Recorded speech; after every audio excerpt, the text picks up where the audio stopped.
Hello दोस्तों, तो मैं लेकर हाजिर हूँ अपनी अगली वीडियो, साइंस की अगली वीडियो, जिसमें हम लोग कवर कर रहे हैं आरआरबी ग्रुप डी और रेलवे के अन्य प्रतियोगी परीक्षाओं की सभी प्रीवियस ईयर जो साइंस के क्वेश्चन बने हुए हैं।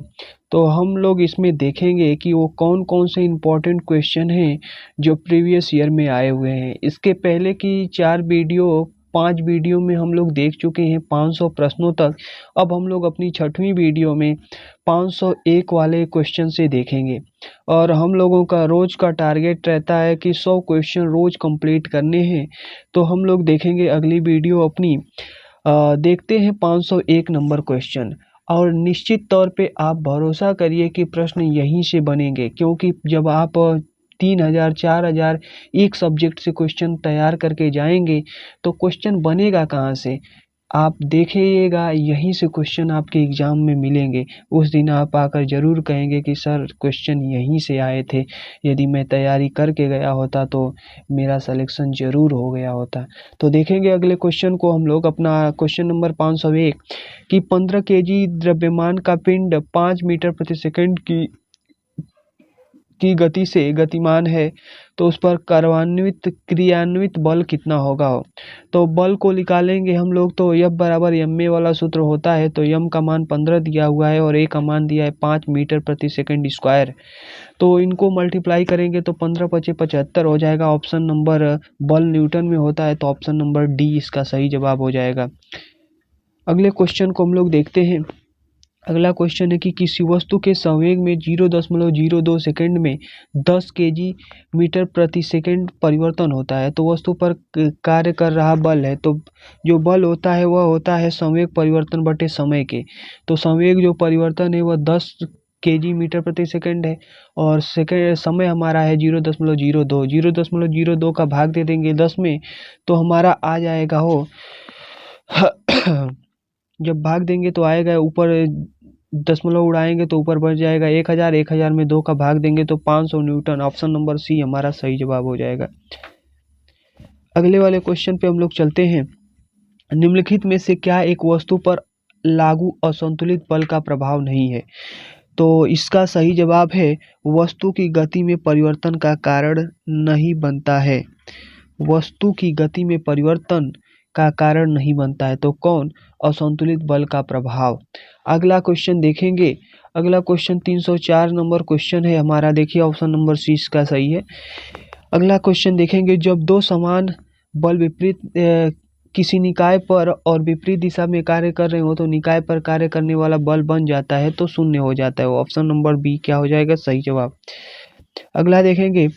जब 8 केजी द्रव्यमान की किसी वस्तु पर कोई सतत बल 2 सेकंड तक कार्य करता है, तो वस्तु का वेग 4 मीटर प्रति सेकंड से 9 मीटर प्रति सेकंड तक बढ़ जाता है। तो लगाए गए बल का परिणाम क्या होगा? तो 9 में से हम लोग 4 को घटा देंगे, क्योंकि 4 से 9 बढ़ गया था। तो जो मीटर प्रति सेकंड है, तो हम लोग त्वरण निकालेंगे, तो 9 में से 4 घटा देंगे तो आ जाएगा हमारा 5। और 5 में क्या करेंगे हम लोग? तो 5 में 8 का मल्टीप्लाई कर देंगे, तो 5 नोट है 40, और 40 में 2 का भाग दे देंगे, और हमारा सही जवाब हो जाएगा ऑप्शन नंबर सी, अर्थात 20 न्यूटन हो जाएगा इसका सही जवाब। इसको आप देख सकते हैं यहाँ पे कि F इज इक्वल टू होता है m इंटू वी अपॉन में टी। तो इस वाले फॉर्मूले पे रख के हम सॉल्व करेंगे तो हमारा आ जाएगा। अगला देखते हैं। क्योंकि जो त्वरण होता है वह v माइनस यू बटे टी होता है, और त्वरण आ गया है इतने से, और यम पहले से होता ही है, क्योंकि F बराबर यम ए होता है, तो ए की जगह पे v माइनस यू बटे टी हो जाता है। तो इसी फॉर्मूले पे रख के हम निकाल लेंगे। अगला क्वेश्चन देखते हैं। प्रकृति में अकेले कभी नहीं होता है, तो कौन नहीं होता है? तो बल नहीं होता है। बल प्रकृति में अकेले कभी नहीं होता है। Option number A. अगला देखेंगे। किसी वस्तु की गति में लाने के लिए उसे धक्का देने या खींचने क्या कहलाता है? तो बल कहलाता है। किसी वस्तु पर जब धक्का देंगे या खींचेंगे तो क्या लगेगा? बल लगेगा। अगला देखते हैं क्वेश्चन नंबर। दो पिंडों के बीच बल सदैव क्या होता है, तो ऑप्शन नंबर ए इसका सही जवाब हो जाएगा कि समान और विपरीत दिशा में प्रयुक्त होते हैं। दो पिंडों पर जो बल होता है वह कितना होता है, समान और विपरीत दिशा में प्रयुक्त होते हैं जो बल होते हैं। ऑप्शन नंबर ए इसका सही जवाब हो जाएगा। दो वस्तुओं के मध्य परस्पर क्रिया होती है। दो वस्तुओं के मध्य परस्पर क्रिया कैसे होती है, तो इसका सही जवाब हो जाएगा बल। बल दो वस्तुओं के मध्य परस्पर क्रिया होती है। तो अगले वाले क्वेश्चन पे चलते हैं। निम्नलिखित में से किसमें कार्य नकारात्मक बल द्वारा किया जाता है, तो कार्य नकारात्मक बल द्वारा कब किया जाएगा, जब कोई वस्तु बल की विपरीत दिशा में स्थानांतरित होती है। बल की विपरीत दिशा में स्थानांतरित होगी तो कार्य क्या होगा, जो बल होगा वो नकारात्मक होगा। तो ऑप्शन नंबर सी इसका सही जवाब हो जाएगा। दो ठोस सतह पर किसी वस्तु द्वारा सामान्य दिशा में लगाए गए बल को क्या कहते हैं, तो इसे सामान्य बल कहेंगे। ऑप्शन नंबर ए हमारा सही जवाब हो जाएगा।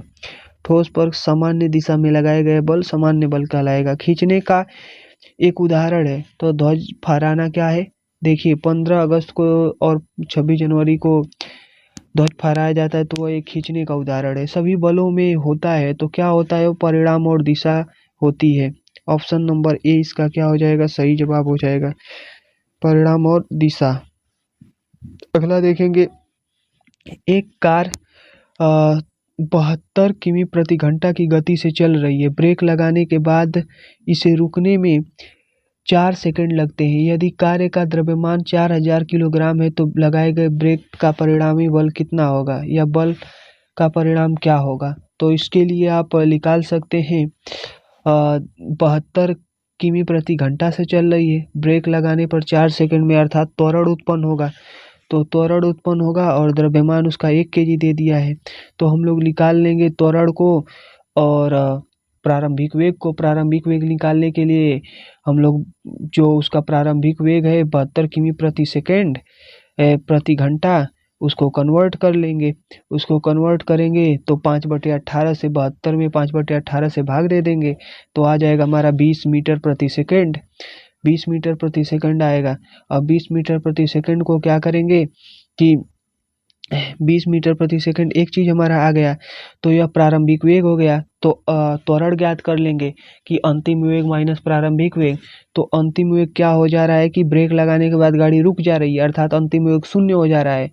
तो अंतिम वेग 0 मतलब कि v माइनस यू करेंगे, तो v माइनस यू आया था 20 मीटर प्रति सेकंड, तो v माइनस मतलब 0 माइनस 20 और समय था 4, यहाँ पे देखिए 4 लिखा है, 4 सेकंड, 4 से भाग दे देंगे, ए का मान आ जाएगा। ए का मान आ जाएगा तो ए का मल्टीप्लाई कर देंगे यम में, तो यम हमारा दिया हुआ है 1000। 1000 मतलब कि 10 के पावर 3, तो 5 जो हमारा ए आया है वो -5 आया है, तो 5 × 10 के पावर 3 न्यूटन हो जाएगा। ऑप्शन नंबर इसका हो जाएगा हमारा डी। ऑप्शन नंबर डी इसका सही जवाब हो जाएगा। आपने एक्सप्लेनेशन भी देख लिया। अब चलते हैं अगले क्वेश्चन की तरफ। कह रहा है कि एक वस्तु पर बल 20 न्यूटन का बल लागू किया जाता है, 2 मीटर प्रति सेकंड स्क्वायर के त्वरण के साथ गति करता है, तो वस्तु के द्रव्यमान की गणना करिए। तो क्या होता है कि त्वरण बटे बल हम लोगों को निकालना है ना, तो 20 में 2 का भाग दे देंगे, क्योंकि F = ma होता है। F का मान दे दिया है 20 = ma, तो यम निकालना है और ए का मान 2 दिया है, तो 2 का मान जब बराबर के इस साइड लेके आएंगे तो भाग हो जाएगा, मतलब 10 आ जाएगा। ऑप्शन नंबर डी इसका सही जवाब हो जाएगा, 10 किलोग्राम। अगले क्वेश्चन पे चलते हैं कि किसी वस्तु पर कार्य करने वाले गुरुत्व बल को के रूप में जाना जाता है, तो गुरुत्व बल को किसके रूप में जाना जाता है, तो ऑप्शन नंबर डी इसका भार के रूप में जाना जाता है। अगले क्वेश्चन पे चलेंगे हम लोग कि जब दो समान बल किसी पिंड पर एक दूसरे के विरुद्ध दिशा में प्रयुक्त होते हैं, तो पिंड पर प्रयुक्त होने वाला कुल बल होगा, तो कुल बल कितना हो जाता है, तो 0 हो जाता है। जब एक दूसरे की दिशा में विरुद्ध दिशा में या विपरीत दिशा में लगते हैं तो 0 हो ही जाएंगे। अगला देखते हैं कि कोई वस्तु सतत चाल से गति करती है, जब इस पर कोई न लग रहा हो, क्या, तो इस पर यदि कोई बल नहीं लग रहा होगा तो वह क्या करेगा, वो सतत दिशा से सतत कार्य करेगा। बल नहीं लगेगा तो सतत रूप से गति करेगा। आगे देखेंगे कि जब एक स्थिर बल किसी वस्तु पर 3 सेकंड अवधि के लिए 8 केजी के द्रव्यमान के साथ कार्य करता है, तो वस्तु का वेग 4 से 6 हो जाता है। तो 4 से 6 घटा लेंगे, हमारा हो जाएगा 2 मीटर प्रति सेकंड तो मीटर प्रति सेकंड का मल्टीप्लाई कर देंगे हम लोग, 2 आ गया, 2 में 3 का भाग दे देंगे तो 2/3, और उसका क्या करेंगे 8 में मल्टीप्लाई कर देंगे तो 8 दूना के 16, 16/3 इसका जवाब हो जाएगा, अर्थात 5.33 न्यूटन इसका सही जवाब हो जाएगा, ऑप्शन नंबर ए। क्योंकि 16/3 आ जाएगा, 8 दूना के 16, 16/3, क्योंकि F is equal to M A होता है, एम का मान 8 दे दिया है, और ए का मान हम लोग निकाल लेंगे कि वेग में परिवर्तन बटा समय, वेग में परिवर्तन कितना है, 6 में से 4 घटा देंगे और बटा 3 कर देंगे, आ जाएगा हमारा, भाग देंगे तो 5.33 न्यूटन। अगले क्वेश्चन पे चलते हैं कि 100 केजी द्रव्यमान वाली एक वस्तु को 6 सेकंड में 5 मीटर प्रति सेकंड से 17 मीटर प्रति सेकंड के एक समान रूप से त्वरित किया जाता है, तो वस्तु पर लगाए गए बल का परिणाम है कितना होगा, तो वही कर देंगे, 17 में से 5 को घटा देंगे, 17 में से 5 जब घटाएंगे तो कितना आ जाएगा 12, 12 में 6 का भाग देंगे 2 आ जाएगा, और 2 का मल्टीप्लाई कर देंगे 100 में, 100 में करेंगे तो 200 हमारा क्या आ जाएगा, बल ज्ञात करना है तो न्यूटन आ जाएगा, ऑप्शन नंबर बी इसका सही जवाब हो जाएगा। अगले क्वेश्चन पे चलते हैं। अगला है रेखी संवेग, मतलब कि लीनियर मोमेंटम। लीनियर मोमेंटम के लिए अगला निकालेंगे 521, तो 521 क्वेश्चन है कि 14 केजी द्रव्यमान और 28 मीटर प्रति सेकंड के वेग वाले पिंड का संवेग कितना होगा, तो एम वाला फॉर्मूला होता है संवेग P is equal to m, तो 14 गुणे 28, 14 गुणे 28 करेंगे तो कितना आ जाएगा, तो 392 आ जाएगा, क्योंकि 8 का जब 4 में तो 8 चौको 32, मतलब 392, 2 यूनिट इसी पे दिख रहा है। अगले क्वेश्चन पे चलेंगे, द्रव्यमान और वेग का गुणनफल क्या कहलाता है, द्रव्यमान और वेग का गुणनफल तो इसका कहलाएगा संवेग हो, ऑप्शन मतलब कि एम। अगला देखेंगे, द्रव्यमान और वेग का गुणनफल फिर वही संवेग, ऑप्शन नंबर बी इसका भी, द्रव्यमान और वेग का गुणनफल वही होता है संवेग, ये भी मतलब 3 शिफ्टों में यह क्वेश्चन पूछा हुआ है। अगला पूछ रहा है कि एक वस्तु का द्रव्यमान 85 केजी है, तो वस्तु का जो वेग होगा वह 60 मीटर प्रति सेकंड है, तो वस्तु का संवेग ज्ञात करिए, तो संवेग कितना हो जाएगा, वो तो 85 गुणे 60, मतलब जब 85 का 60 में मल्टीप्लाई करेंगे तो आ जाएगा हमारा 5100 केजी मीटर प्रति सेकंड, क्योंकि संवेग ज्ञात करना है तो द्रव्यमान गुणे वेग होगा। अगला देखेंगे, m/v द्रव्यमान की कोई वस्तु का वेग जिसका वेग 2v है, तो संवेग क्या होगा, तो m/v का मल्टीप्लाई कर देंगे 2v में, तो 2 से 2 कट जाएगा, mv इसका सही जवाब हो जाएगा, ऑप्शन नंबर बी। अगले क्वेश्चन को देखते हैं। अगला क्वेश्चन कह रहा है कि संवेग होता है, तो संवेग कितना होता है, द्रव्यमान गुणे वेग का गुणनफल होता है। अगला देखेंगे, 80 केजी द्रव्यमान वाली एक वस्तु 60 मीटर प्रति सेकंड के वेग से गति कर रही है, तो वस्तु में उत्पन्न संवेग कितना होगा, 80 का 60 में गुणा कर देंगे, 8 6 48, 4800 इसका सही जवाब हो जाएगा बी। अगले वाले क्वेश्चन पे चलते हैं।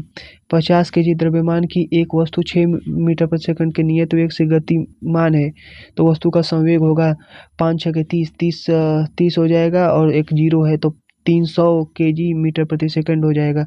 संवेग पूछ रहा है ना, तो ऑप्शन नंबर ए हो जाएगा, sorry option number b metre प्रति सेकंड, ओ सॉरी, क्योंकि एम भी होता है ना, तो भी का मान होता है मीटर प्रति सेकंड, त्वरण होता तो मीटर और सेकंड स्क्वायर होता, लेकिन वेग है। अगला क्वेश्चन देखेंगे कि एक गतिमान वस्तु का संवेग कुछ कारकों पर निर्भर करता है, निम्नलिखित में से कौन सा कथन सबसे उपयुक्त है, तो इसका सबसे सही कथन जो होगा कि वस्तु का संवेग जो है उसके आयतन और वेग पर निर्भर करता है। यहाँ पे हमको कुछ क्वेश्चन में गलती लग रही है, क्योंकि यही एक ऑप्शन गलत होना चाहिए, क्योंकि आयतन पे तो निर्भर ही नहीं करता है, तो ऑप्शन नंबर बी हो जाएगा, गतिमान वस्तु का संवेग उसके द्रव्यमान और वेग पर निर्भर करता है, यह याद रखिएगा आप, ऑप्शन नंबर बी यह सही है। तो सही पूछ रहा है सबसे उपयुक्त, तो बी ऑप्शन सही हो जाएगा। अगले वाले क्वेश्चन पे चलते हैं। कह रहा है कि जब सिस्टम में दो अप्रत्यास्थ पिंडों के बीच टक्कर होती है तो उनमें क्या होता है, देखेंगे तो ऑप्शन इसका नंबर बी हो जाएगा, गतिज ऊर्जा परिवर्तित होती है परंतु संवेग जो होता है वो संरक्षित हो रहता है। अगला क्वेश्चन है कि निम्नलिखित में से समीकरणों का संवेग होगा, संवेग वाला समीकरण कौन सा होगा, संवेग इज इक्वल टू द्रव्यमान गुणे वेग, ऑप्शन नंबर बी। अगले क्वेश्चन पे चलते हैं। अगला क्वेश्चन है कि 20 मीटर प्रति सेकंड के वेग से गति कर रहे 50 किलोग्राम वाले पिंड का संवेग, तो यह भी कर दीजिए मल्टीप्लाई 5 दूना के 10 और 10 और 2 जीरो, मतलब कि 1000 केजी प्रति मीटर प्रति सेकंड। अगला है यदि किसी गतिमान पिंड की चाल दोगुनी कर दी जाए तो क्या होगा हो। तो इसका जो संवेग होगा वह दोगुना हो जाएगा, क्योंकि P is equal to m भी होता है, P is equal to m भी। तो यदि वेग को दोगुना करेंगे तो इसमें 2 का मल्टीप्लाई होगा तो P भी दोगुना हो जाएगा। अगला देखेंगे, टकराव में हमेशा की बचत की जाती है। किसकी बचत की जाती है, तो टकराव में हमेशा किसकी, संवेग की बचत की जाती है, मतलब संवेग हमेशा नियत रहता है, यही कहने का मतलब है इसका। ऑप्शन नंबर क्या हो जाएगा, सी हो जाएगा। अगला देखेंगे, पिंड ए जिसका द्रव्यमान 2 केजी और पिंड बी जिसका द्रव्यमान 3 केजी है, तो एक दूसरे की ओर 4 मीटर प्रति सेकंड और 2 मीटर प्रति सेकंड के वेग से बढ़ रहे हैं। एक दूसरे से टक्कर के समय प्रत्यास्थ संघर्ष होगा, तो प्रत्यास्थ संघर्ष क्या होगा, तो विपरीत दिशा में होगा। जब भी कोई वस्तु लड़ती है तो उसके प्रत्यास्थ संघर्ष क्या होते हैं, विपरीत दिशा में हो जाते हैं। अगला कह रहा है कि किसी वस्तु का संवेग पर निर्भर करता है, तो किसी वस्तु का संवेग किस पर निर्भर करता है, वस्तु के द्रव्यमान और वेग पर। ऑप्शन नंबर सी इसका सही जवाब हो जाएगा। संवेग को किसके गुणनफल के रूप में व्यक्त किया जाता है, तो द्रव्यमान और वेग के गुणनफल के रूप में। Option number b. अगला क्वेश्चन देखेंगे, रैखिक संवेग कहलाता है तो द्रव्यमान गुणे वेग कहलाता है। अगला क्वेश्चन देखेंगे कि 200 द्रव्यमान वाली एक वस्तु का उसकी 10 जूल गतिज ऊर्जा के साथ संवेग होगा, तो संवेग ऑप्शन नंबर ए हो जाएगा, क्योंकि 10 का भाग दे देंगे 200 में, तो हमारा ऑप्शन नंबर ए इसका सही जवाब हो जाएगा 2। ठीक है, या तो आप ऐसे याद रख लीजिए कि 1/2 mv², तो यहाँ पे 200 ग्राम है, 200 ग्राम को कन्वर्ट कर देंगे केजी में तो 0.02 आ जाएगा केजी, और उसमें क्या करेंगे 10 का मल्टीप्लाई कर देंगे, भी दे दिया है, मतलब गतिज ऊर्जा 10 दे दिया है, 10 जूल गतिज ऊर्जा, तो 10 में क्या करेंगे 0.02 का भाग दे देंगे, तो के साथ संवेग पूछ रहा है ना, तो यम इंटू भी का मान दे दिया है और इतना द्रव्यमान दे दिया है, तो इसमें भी निकाल लेंगे, अर्थात 10 में 0.02 का भाग दे देंगे। उसके बाद कुछ जो वैल्यू आएगी उस वैल्यू को क्या करेंगे, उसमें यम आ जाएगा और फिर भी का मान निकाल लेंगे, भी का मल्टीप्लाई कर देंगे, आ जाएगा हमारा सही जवाब, ऑप्शन 2 आ जाएगा इसका। ठीक है, एक बार देख लीजिए यहाँ पे, यदि ना समझ में आए तो यहाँ पे एक्सप्लेनेशन भी है कि गतिज ऊर्जा 10 जूल है, तो गतिज ऊर्जा 10 जूल हमें हमारा है ये है। उसके बाद एम बी वाला फॉर्मूला लगाएंगे, और जो भी का मान है, यम का मान है 0.02 केजी है, 0.2 केजी है, और भी स्क्वायर रहेगा ही, भी स्क्वायर की वैल्यू निकाल लेंगे, आ जाएगा हमारा 2 किमी मीटर प्रति सेकंड। ठीक है, अगले वाले पे चलते हैं, संवेग आएगा, अगला देखते हैं। अगला क्वेश्चन कह रहा है कि यदि संवेग P और वेग भी दिया हो तो द्रव्यमान ज्ञात करिए, तो इसका क्या हो जाएगा, P गुणे P अपॉन द्रव्यमान क्या पूछ रहा है, तो द्रव्यमान ज्ञात करने के लिए सूत्र होगा, द्रव्यमान ज्ञात करने के लिए तो P/V हो जाएगा, ऑप्शन नंबर बी, क्योंकि संवेग इज इक्वल टू एम भी होता है, तो यम इज इक्वल टू P/V हो जाएगा। अगला देखेंगे, यदि वेग को दोगुना कर दिया जाए, तो वेग दोगुना करने पे क्या होगा हो, तो वेग दोगुना करेंगे तो संवेग भी दोगुना होगा और गतिज ऊर्जा 4 गुनी हो जाएगी। अगला देखेंगे, क्वेश्चन नंबर 543, यदि वेग को यदि दोगुना कर दिया जाए, तो फिर वही क्वेश्चन पूछ रहा है, वेग दोगुना और गतिज ऊर्जा 4 गुनी हो जाएगी, ऑप्शन नंबर सी इसका सही जवाब हो जाएगा। फिर अगले क्वेश्चन को देखते हैं कि 10 केजी द्रव्यमान वाली एक वस्तु 2 मीटर प्रति सेकंड के वेग के साथ गति कर रही है, तो इसमें इस संवेग होगा, तो इनको दोनों को मल्टीप्लाई कर देंगे, 10 दूना के 20 हो जाएगा, ऑप्शन नंबर बी इसका सही जवाब हो जाएगा। 20 केजी मीटर प्रति सेकंड। अगले क्वेश्चन पे देखते हैं कि एक हल्के और एक भारी पिंड की गतिज ऊर्जा समान है, तो इनमें से किसका संवेग अधिक होगा, तो किसका संवेग अधिक होगा हो, तो भारी पिंड का, क्योंकि उसका यम का वैल्यू अधिक होगा, तो ये सी ऑप्शन इसका सही हो जाएगा। अगला देखते हैं, संवेग संरक्षण के नियम पर, principle of conservation of momentum पे, इस पे क्वेश्चन मिलेंगे, कितने क्वेश्चन आए हुए हैं उनको अब हम लोग देखते हैं।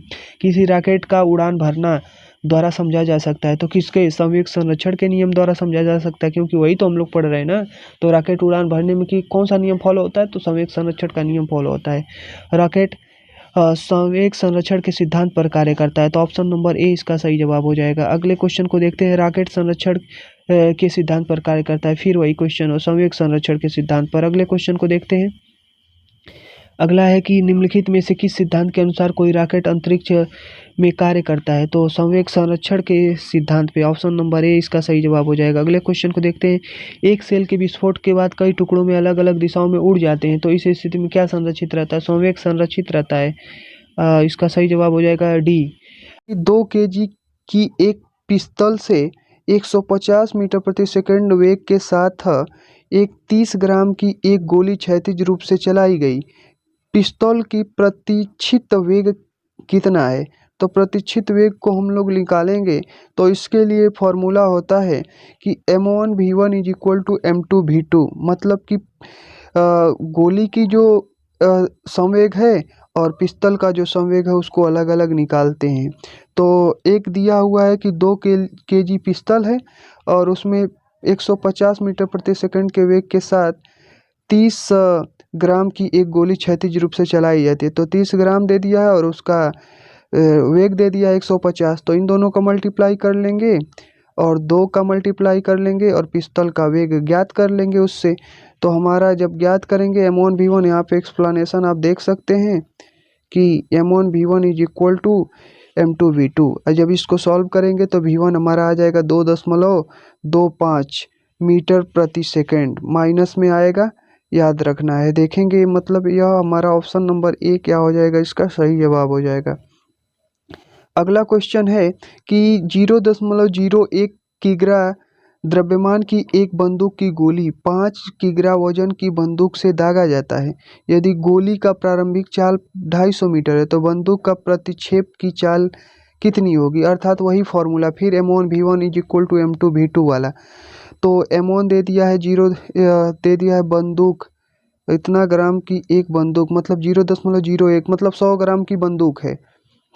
बंदूक की गोली को, द्रव्यमान की एक बंदूक की गोली को 100 ग्राम की बंदूक की गोली है, या 100 ग्राम ना कह के आप कह सकते हैं कि 10 ग्राम की बंदूक की गोली है और वो 5 किग्रा वजन का बंदूक है। तो मतलब वजन दे दिया है बंदूक का और गोली की प्रारंभिक चाल दे दिया है 250 गुणे 10 कर देंगे या 0.1 का मल्टीप्लाई कर देंगे और उसमें 5 का क्या कर देंगे, भाग दे देंगे।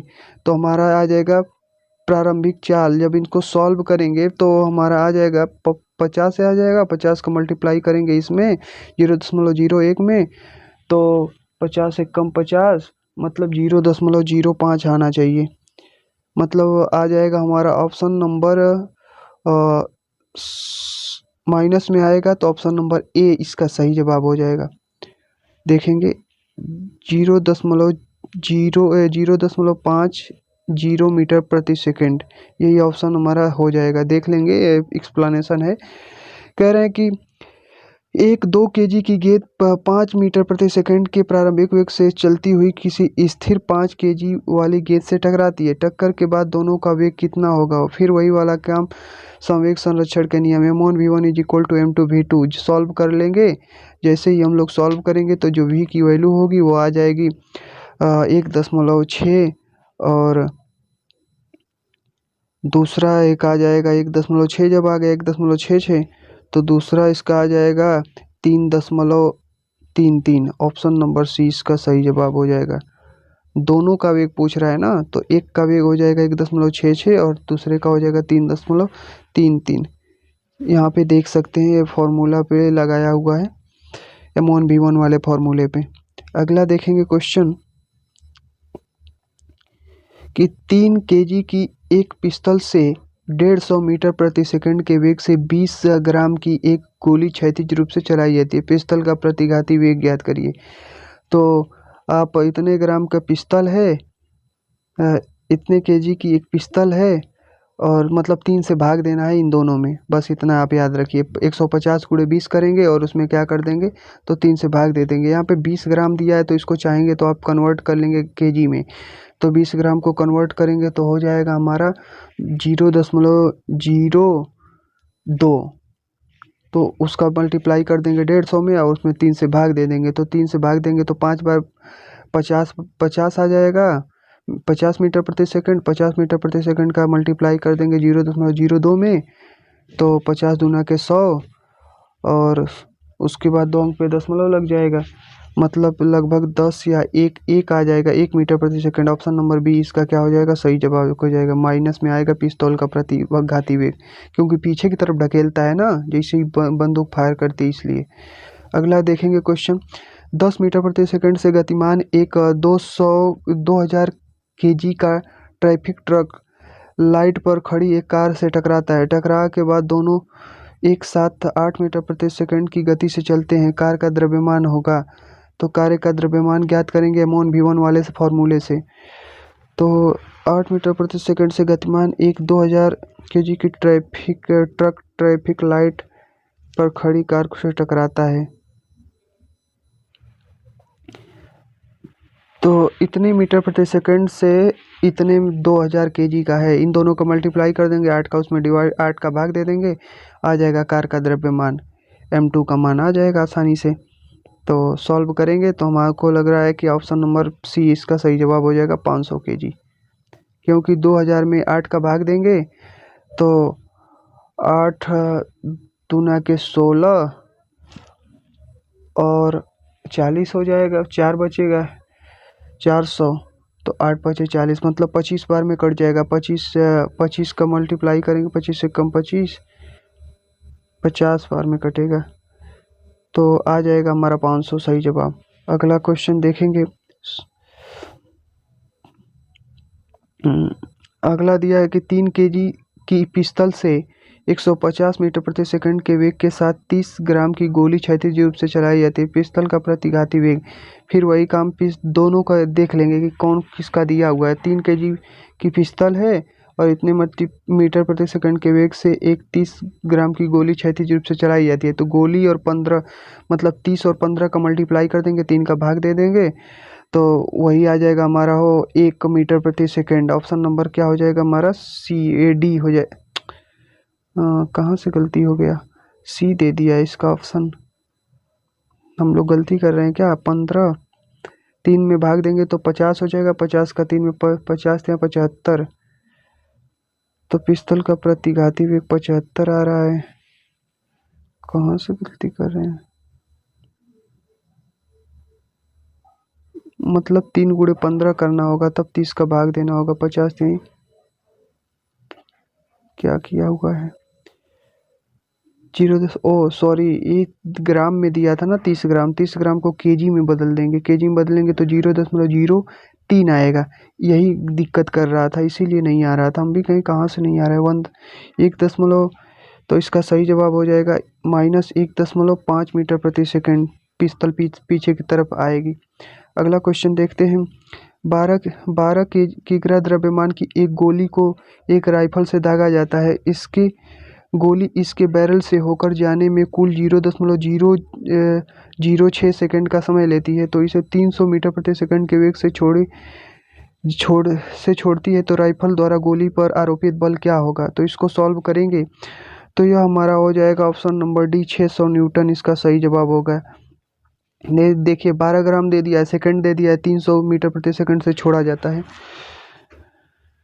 तो द्रव्यमान की एक गोली राइफल से दागा जाता है, इसे बैरल से होकर जाने में कुल इतना समय लगता है, तो टाइम दिया है और इतने मीटर प्रति सेकंड के वेग से दागा जाता है, तो राइफल की गोली पर आरोपित बल इज इक्वल टू ma, तो ma वाला फॉर्मूला से त्वरण निकालने, तो वेग परिवर्तन की दर बटे समय, तो 300 में 6 का भाग दे देंगे, 300 में 6 का भाग दे देंगे और उसमें फिर उसके बाद 12 का मल्टीप्लाई कर देंगे, तो हमारा पूरा आ जाएगा 600 न्यूटन। देखिए यहाँ पे 300 में 0.006 का भाग दिया है और 12 से मल्टीप्लाई कर दिया, जो मैं बता रहा था, क्योंकि हमें निकालना है और संवेग परिवर्तन की दर निकालना है, तो इस वाले फॉर्मूले से लगाइएगा, लग जाएगा। अगला क्वेश्चन देखते हैं, विस्थापन और दूरी से डिस्टेंस और डिस्प्लेसमेंट के अब क्वेश्चन को हम लोग देखेंगे। तो 558 नंबर क्वेश्चन है, वो भौतिक राशि जो कभी भी ऋणात्मक नहीं हो सकती, तो कौन ऋणात्मक नहीं हो सकता है, वो त्वरण ऋणात्मक हो सकता है, बल ऋणात्मक हो सकता है, वेग ऋणात्मक हो सकता है, दूरी ऋणात्मक नहीं हो सकती, क्योंकि दूरी तो जरूर थोड़ी बहुत होगी ही कहीं। अगला देखेंगे, का उपयोग एक वस्तु की समग्र गति का वर्णन करने और किसी दिए गए समय पर इसकी प्रारंभिक स्थिति के संदर्भ में अंतिम स्थिति का पता लगाने के लिए किया जाता है। तो ऑप्शन नंबर इसका सी हो जाएगा, विस्थापन और दूरी। विस्थापन और दूरी का उपयोग एक समग्र गति का वर्णन करने और दिए गए समय में इसकी प्रारंभिक स्थिति के संदर्भ में स्थिति का पता लगाने के लिए करते हैं, दूरी और विस्थापन का। अगला क्वेश्चन देखेंगे, वेग और समय का गुणनफल प्रदान करता है। वेग और समय का गुणनफल क्या होता है? तो वेग और समय का गुणनफल क्या कहलाएगा? तो हमारे हिसाब से,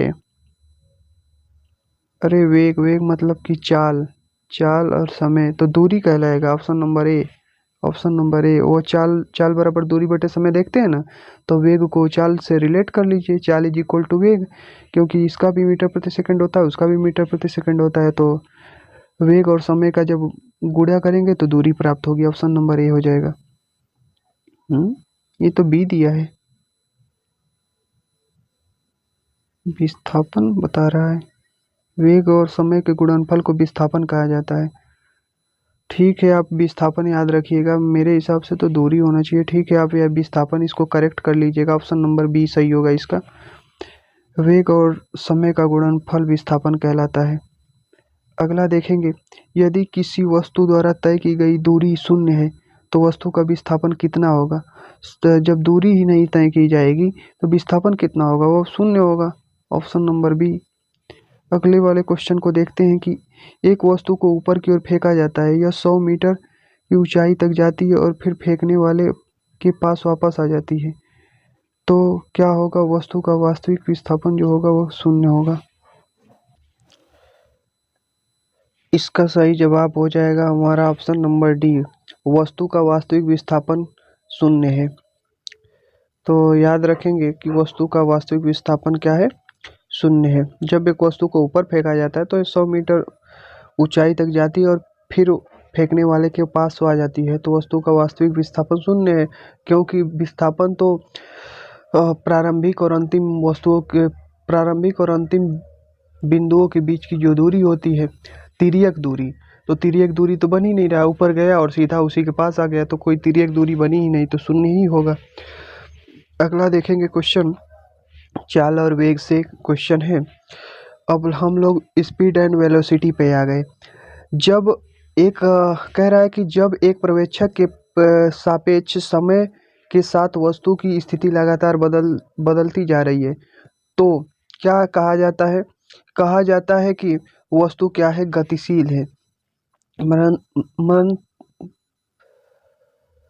आप कह सकते हैं कि वस्तु क्या है तब? गतिशील है। जब समय के सापेक्ष वस्तु की स्थिति लगातार बदल रही हो, वस्तु बदलती जा रही हो, मतलब अलग अलग जगह पर पहुंचती जा रही हो, तो गतिशील है वस्तु, आसानी से कह सकते हैं। अगले वाले को देखेंगे, कह रहा है कि एक चालक समान गति से अपनी कार को चलाता है और 60 सेकंड में 288 मीटर की दूरी तय करता है, गति ज्ञात करें। तो गति ज्ञात करने के लिए हम लोग ज्ञात क्या कर सकते हैं? गति ज्ञात करने के लिए गति या चाल इज इक्वल टू दूरी बटे समय, दूरी बटे समय का मल्टीप्लाई कर देंगे। दूरी हमारा 288 है, 60 का भाग दे देंगे, छक्के 6 12 6 18 6 24 6 5 30, 4.8 मीटर प्रति सेकंड आएगा। यही ऑप्शन नंबर हमारा ए हो जाएगा, क्योंकि चाल या गति बराबर दूरी बटे समय होता है, आप जानते हैं। अगला क्वेश्चन देखेंगे, देख लीजिए यहाँ लगाया भी है। अगला कह रहा है कि किरण 90 मीटर लंबे पुल में तैरती है, एक छोर से दूसरे छोर तक और फिर वहां से वापस सीधे अपने पथ पर तैरकर वह 2 बार में 360 मीटर की दूरी तय करती है। किरण का औसत वेग ज्ञात करें। तो ये औसत वेग कितना होगा हो उसका? तो 0 हो जाएगा ऑप्शन नंबर ए। कैसे होगा ये देख लेंगे कि 90 मीटर लंबे पुल में तैरती है, एक छोर से दूसरे छोर तक जाती है, फिर वहां से वापस सीधे उसी पथ पर तैर कर वापस आ जाती है। सीधे उसी पथ पर तैर कर वह 2 बार में 360 मीटर की दूरी तय करती है। तो किरण का औसत वेग जब हम लोग निकालेंगे तो फॉर्मूला हमारा हो जाएगा कि चूंकि वह उसी रास्ते पर वापस आ जा रही है, तो विस्थापन शून्य हो जा रहा है। जब विस्थापन नहीं होगा तो इसीलिए जो औसत वेग होगा वह हमारा क्या हो जाएगा, शून्य हो जाएगा। कह रहा है कि किसी वस्तु का त्वरण इसके में प्रति इकाई समय में हुआ परिवर्तन है, तो किसके में हुआ परिवर्तन है, तो वेग। कह रहा है कि किसी वस्तु का त्वरण इसके वेग में प्रति इकाई समय में हुआ परिवर्तन है, मतलब वेग is equal to delta V upon में टी होता है, ए त्वरण is equal to delta V upon में टी होता है, तो प्रति इकाई वेग में परिवर्तन बटे समय को हम समय त्वरण कहते हैं। अगला देखेंगे, फ्रेम के संदर्भ में जो समय का फंक्शन है एक वस्तु की स्थिति में परिवर्तन की दर क्या है, उसे क्या कहा जाता है, तो ऑप्शन नंबर सी, इसको क्या कहा जाता है, तो वेग कहा जाता है। अगला देखेंगे, समय के साथ किसी वस्तु का वेग दिखाने वाले ग्राफ को कहा जाता है। समय के साथ किसी वस्तु का वेग दिखाए हो तो वेलोसिटी और टाइम के बीच तो डिस्टेंस बताने लगेगा, उसको क्या कहते हैं। अच्छा, तो ग्राफ पूछ रहा है, सॉरी, तो ग्राफ पूछ रहा है तो समय और वेलोसिटी ग्राफ हो जाएगा ऑप्शन नंबर ए, क्योंकि वेग और वेलोसिटी को दिखा रहा है तो वेग और वेलोसिटी वाला ही ग्राफ होगा ना। अगला क्वेश्चन देखते हैं, औसत चाल और औसत वेग किसी वस्तु की गति दर्शाता है, तो औसत चाल और औसत वेग क्या दर्शाता है, तो चाल बटे औसत वेग, मतलब कि दूरी को दिखाएगा। तो एक बार देख लेते हैं, इसे हम लोग कंफर्म कर लेते हैं, अर्थात ऑप्शन नंबर डी, दिए गए समय अंतराल के दौरान क्या दिखाता है, तो वस्तु की गति को दिखाता है। ऑप्शन नंबर डी इसका क्या हो जाएगा, सही जवाब हो जाएगा। अगला देखेंगे, एक भीड़ भाड़ वाली सड़क पर एक बस की गति का उदाहरण है, तो किस प्रकार की गति का उदाहरण है, भीड़ भाड़ वाली सड़क पर बस की गति का उदाहरण कैसी, क्या भी जो बस है वो गोलाकार घूमने लगती है, एक समान चलती है, असमान चलती है कि रेखी चलती है, तो असमान उसकी गति हो जाती है, क्योंकि कभी रुकती है तो कभी तेज चलती है, तो भीड़ भाड़ वाली पे असमान गति उसकी होती है। आगे देखेंगे, चाल, दूरी और समय का सही संबंध है, तो चाल बराबर दूरी बटे समय होता है, तो दूरी s is equal to d upon में टी, ऑप्शन नंबर बी इसका सही जवाब हो जाएगा। यस इज इक्वल टू मतलब कि स्पीड, एंड डी मतलब डिस्टेंस, एंड टी अपॉन में टी टाइम। अगला देखेंगे, तात्कालिक वेग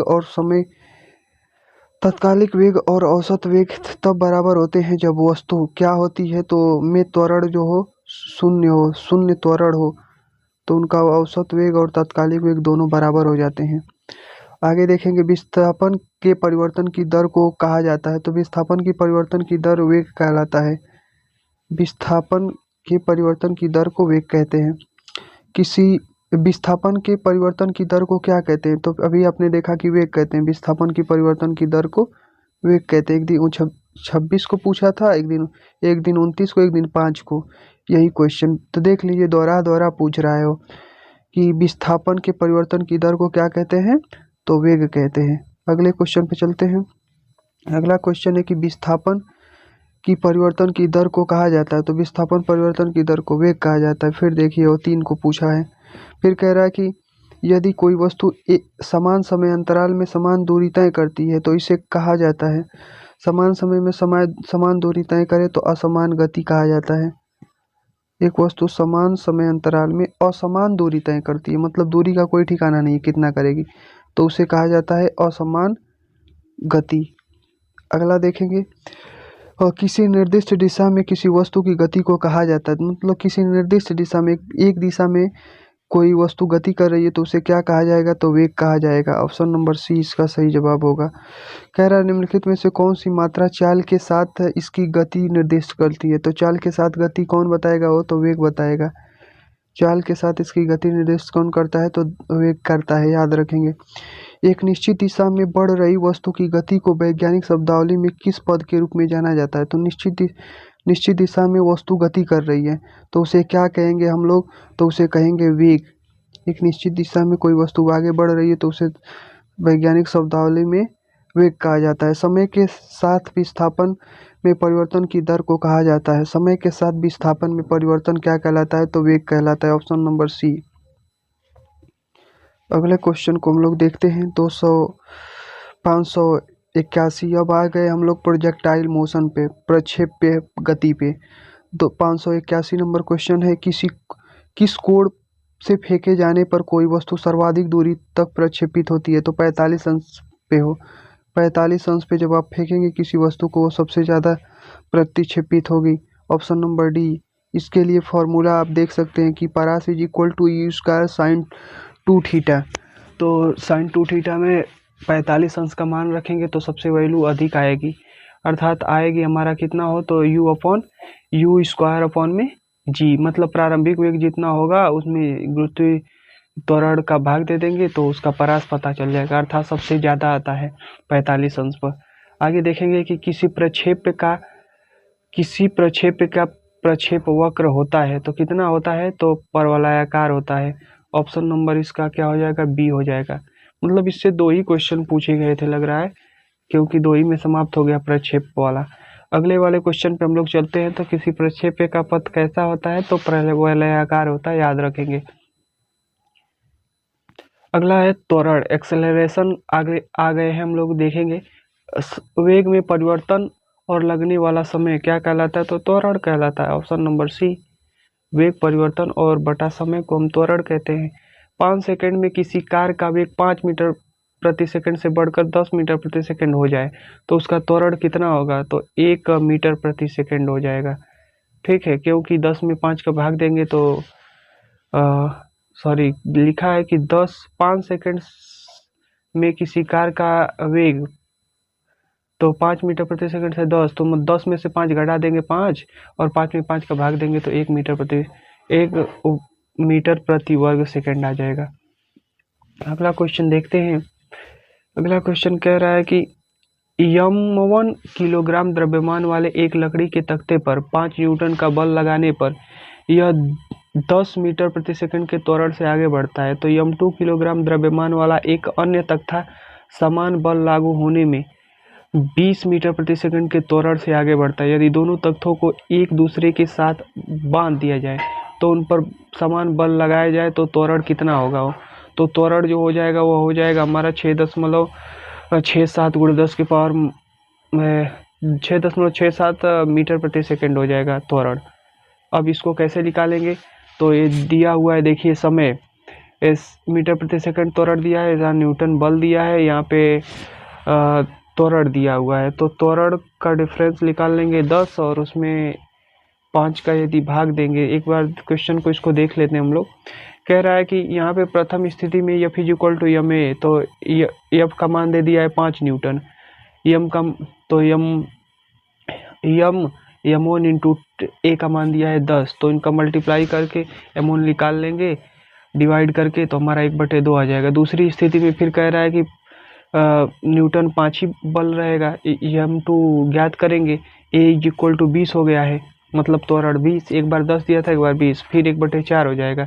तो M1 और M2 द्रव्यमान दोनों का देखेंगे तो 1/2 और 1/4 आ जाएगा 6/8 आ जाएगा, उसका ए में मल्टीप्लाई कर देंगे और F इज इक्वल टू 5 दिया हुआ है, तो 5 5 40, 40/6 हो जाएगा एक ए का मान, अर्थात 6.67 हो जाएगा। ऐसे आप देख सकते हैं। अगले क्वेश्चन पे हम लोग चलेंगे। जब 21 न्यूटन के एक बल को 3 किलोग्राम द्रव्यमान वाली वस्तु पर लगाया जाता है तो उत्पन्न त्वरण कितना होगा, तो एम ए वाला फॉर्मूला लगा लीजिएगा। F is equal to M A, तो F में 3 का भाग दे देंगे, 3 7 21 7 मीटर प्रति सेकंड हो जाएगा। ऑप्शन नंबर सी इसका सही जवाब हो जाएगा। वेग में परिवर्तन की दर को कहा जाता है, तो वेग में परिवर्तन की दर त्वरण कहलाता है। वेग में परिवर्तन जो हो तो क्या कहलाएगा, त्वरण। यदि कह रहा है कि यदि 10 किलोग्राम द्रव्यमान की वस्तु पर 20 न्यूटन बल लगाया जाता है तो त्वरण कितना होगा, तो इसके लिए त्वरण हमारा हो जाएगा डी, मतलब कि 2 मीटर प्रति सेकंड स्क्वायर। याद रखेंगे क्योंकि 20 में 10 का भाग दे देंगे त्वरण, क्योंकि बल में क्या करेंगे, F is equal to M A होता है, तो F में एम ए का भाग दे देंगे, एम का 10 का आ जाएगा 2 मीटर प्रति सेकंड स्क्वायर। अगले क्वेश्चन पे चलेंगे। कह रहा है कि 150 केजी द्रव्यमान की एक वस्तु 5 सेकंड में 6 मीटर प्रति सेकंड से 16 मीटर प्रति सेकंड के वेग में त्वरित हो जाती है। त्वरण ज्ञात करें तो 16 में से 6 घटा देंगे 10, 10 का मल्टीप्लाई कर देंगे 150 में, और बटे 5 से क्या करेंगे, डिवाइड कर देंगे। तो हमारा आ जाएगा 10 मतलब 1500, 1500 बटे 5 300, इसका 300 तो दिया ही नहीं है वो। फिर से देखते हैं, 16 माइनस 6 मतलब 10 आ जाएगा। तो त्वरण होता है वेग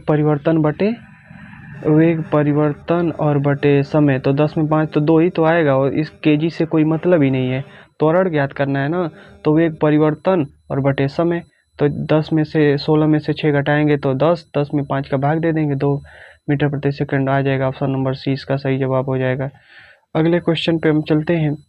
नकारात्मक त्वरण निम्नलिखित में से किसकी दिशा के विपरीत होता है? तो किसकी दिशा के हो, तो वेग की दिशा के विपरीत होगा निश्चित तौर पे। अगला देखेंगे, एक समान तल वाली सीधी सड़क पर नियत त्वरण पर दौड़ने वाली कार के संबंध में इनमें से कौन सा कथन सत्य है? तो उसका हो जाएगा कार का वेग निरंतर बदल रहा है। यही कथन क्या हो जाएगा, हमारा सही हो जाएगा। अगला क्वेश्चन, जब कोई वस्तु एक समान गति से गति कर रही हो तो इसका त्वरण क्या होगा? तो त्वरण उसमें परिवर्तन, वेग होगा ही नहीं परिवर्तन, तो शून्य हो जाएगा त्वरण। जब वेग परिवर्तन ही नहीं होगा, एक समान गति से करेगा तो शून्य हो जाएगा। एक कार का वेग 5 सेकंड में 18 से 36 हो जा रहा है, तो त्वरण ज्ञात करिए। तो किमी प्रति हावर है, तो किमी प्रति हावर को मीटर प्रति सेकंड में कन्वर्ट कर लिया जाए। मीटर प्रति सेकंड में पहले माइनस कर लेते हैं, उसके बाद कन्वर्ट कर लेंगे हम लोग। तो 36 में 18 हो जाएगा, 18 बटे 5, और उसमें मल्टीप्लाई कर देंगे, छोटा करना है तो 5 बटे 18 का 18 से 18 कट जाएगा, 5 में 5 का भाग दे देंगे, 1 मीटर प्रति सेकंड आ जाएगा। ऑप्शन नंबर क्या हो जाएगा हमारा, बी हो जाएगा, बी मीटर प्रति सेकंड हो जाएगा ना, बी ऑप्शन हो जाएगा। ये कैसे मैंने निकाला है, 36 में से 18 घटा दिए हैं तो 18 आ गया है। 18 में जब किमी प्रति हावर को मीटर प्रति सेकंड में बदलना होता है या ग्राम प्रति सेकंड में बदलना होता है, किमी है ना, तो मीटर प्रति सेकंड में जब बदलना होता है तो उसमें 5 बटे 18 से भाग देते हैं। तो 5 बटे 18 से भाग देंगे तो नीचे 18 रहेगा, तो 18 से ऊपर का 18 कट जाएगा, 5 बच जाएगा। फिर 5 में क्या करेंगे, 5 का भाग दे देंगे तो 1 आ जाएगा। यहाँ पे आप अगर नहीं समझ पाए तो यहाँ पे आप देख सकते हैं। यहाँ पे तो सही से नहीं बताया है, आप नहीं समझ पाएंगे, बट मैंने जैसे बताया वैसे लगाइएगा, आप उतना समझ सकते हैं। एक कार का वेग 10 सेकंड में 18 से 72 हो जा रहा है। 18 से 72 के लिए तो हो जाएगा 18 का 18 36 है, और 18 दूना 36 हो गया।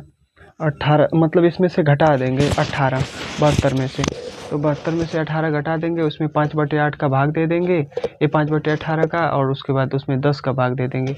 काट पीट के जब हम लोग लेके आएंगे तो उसका सही जवाब हमारा हो जाएगा त्वरण। त्वरण हमारा हो जाएगा ऑप्शन नंबर ए, मतलब 1.5 मीटर प्रति सेकंड स्क्वायर, यही ऑप्शन सही हो जाएगा। फिर अगला क्वेश्चन पूछ रहा है कि 30 किग्रा द्रव्यमान के एक लोहे के गोले का व्यास 10.5 किग्रा द्रव्यमान के एक एल्यूमिनियम के लोहे के गोले के व्यास के बराबर है। दोनों गोलों को एक साथ खड़ी चट्टान से गिराया जाता है, तो जब वो भूमि पर 10 मीटर की दूरी पर हो तो उनका क्या समान होगा? तो उनका समान क्या होगा, तो उनका त्वरण समान होगा। याद रखेंगे, कहीं से गिराएंगे, कुछ भी गिराएंगे तो उनका त्वरण क्या होगा, समान होगा। शून्य त्वरण का अर्थ है कि वस्तु का वेग स्थिर होता है। ऑप्शन नंबर ए हो जाएगा। शून्य त्वरण तभी होगा ना जब वेग में परिवर्तन ही ना हो, स्थिर हो जाए। धनात्मक त्वरण का अर्थ है, धनात्मक त्वरण कब होगा जब वेग क्या हो, वेग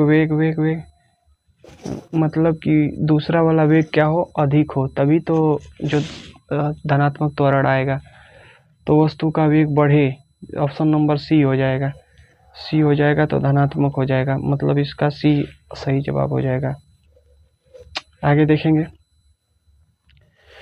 598, एक समान वेग से चलती वस्तु का त्वरण होगा तो शून्य होगा। एक समान तो वेग परिवर्तन नहीं होगा तो त्वरण शून्य हो जाएगा, क्योंकि डेल्टा वी अपन में टी होता है। डेल्टा वी जब जीरो हो जाएगा तो जीरो में किसी का भी भाग देंगे तो जीरो हो जाएगा। त्वरण की विमा होगी, तो त्वरण की विमा जब हम निकालेंगे तो ये आ जाएगा L m 0 और t-2, क्योंकि मीटर प्रति सेकंड होता है ना, तो मीटर के लिए l हो जाएगा और सेकंड के लिए ऊपर जाएगा तो -t/2 हो जाएगा।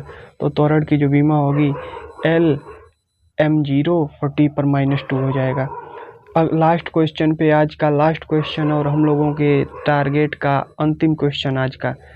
स्थिर अवस्था में प्रारंभ करने पर सुनील का कार 10 सेकंड में 20 मीटर प्रति सेकंड वेग प्राप्त कर लेती है, तो कार का त्वरण ज्ञात करिए हो। तो वेग परिवर्तन हो रहा है, 10 सेकंड में 20 मीटर प्रति सेकंड का वेग प्राप्त कर लेती है, तो इसमें 20 में 10 का भाग देंगे तो हमारा आ जाएगा 2 मीटर प्रति सेकंड। ऑप्शन नंबर बी इसका सही जवाब हो जाएगा। चलेंगे, आज के लिए इतना ही, क्योंकि आगे हम लोग नहीं बढ़ सकते, क्योंकि हमारे 100 क्वेश्चन कंप्लीट हो गए हैं और रोज़ का हम लोगों का 100 क्वेश्चन का टारगेट आज कंप्लीट है। ऐसे ही हम लोग कम से कम 4-5 हज़ार क्वेश्चन करके जाएंगे और एग्ज़ाम को फोड़ के आएंगे, इतना गारंटी है। देख लीजिएगा, आप ये पूरा सीरीज करके जाइए और देखिएगा क्वेश्चन क्यों नहीं बनेंगे आपसे। तो आज के लिए बहुत बहुत धन्यवाद। आपने बहुत ज़्यादा समय तक पढ़ा और अपनी पढ़ाई को एक नई ऊंचाई पे पहुंचाने के लिए आप तत्पर हैं। तो यहीं पे हम लोग आज वीडियो को रोकेंगे। Thank you.